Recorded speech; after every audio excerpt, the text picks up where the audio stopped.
Hi everyone and welcome back. Now, over the last 2 days, we've learned to use the particle 에 to say where someone or something is, and also to say where someone goes to. So we learned to say sentences like 저는 집에 있어요, I'm at home, and 저는 학교에 가요, I go to school. In this lesson, we're going to learn how to use the particle 에 with time expressions to say when something is or when I do something. So let's first learn how to say I get up at 8. 저는 8시에 일어나요. I get up at 8. 저는 8시에 일어나요. First, we have the formal form of I, 저, with the particle 는. Then we have 8시, meaning 8 o'clock. To say the hour, we use native Korean numbers, and the word 시 means hour. And this time expression is used with the particle 에. So together, 8시에 means at 8. Finally, we have the verb 일어나요, which is the polite form of 일어나다, meaning to get up. So altogether, 저는 8시에 일어나요 means I get up at 8 o'clock. Now, as well as a specific time expression, we can also use other time expressions with the particle 에. Here's another example sentence. 저는 월요일에 운동해요. I exercise on Mondays. 저는 월요일에 운동해요. So here, instead of using 에 with a specific time expression, we have 월요일, meaning Monday, with the particle 에.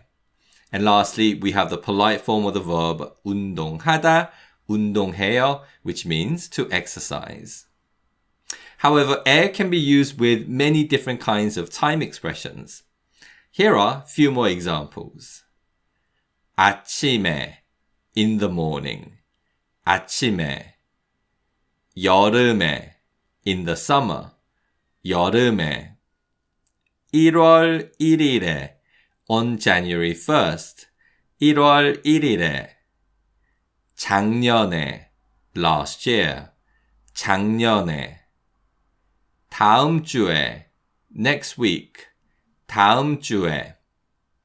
So we can use 에 with words like 아침, morning, 여름, summer, 1월 1일, January 1st, a specific date, 작년, last year, and also 다음 주, meaning next week.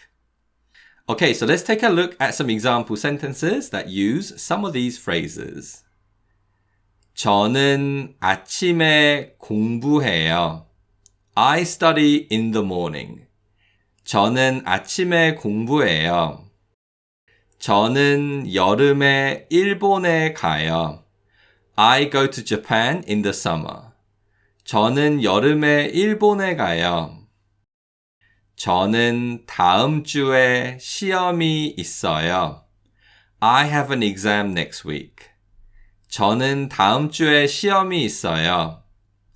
So we use the time expression to say when I study, when I go to Japan, and when I have an exam. And in this example sentence, you can see that we first say 여름에 to say when I do something, and then 일본에 to say where I go. Okay, so in this lesson, we learn how to use the particle 에 with time expressions to say when something is or when I do something. That's it for today, and I'll see you soon again. Bye-bye.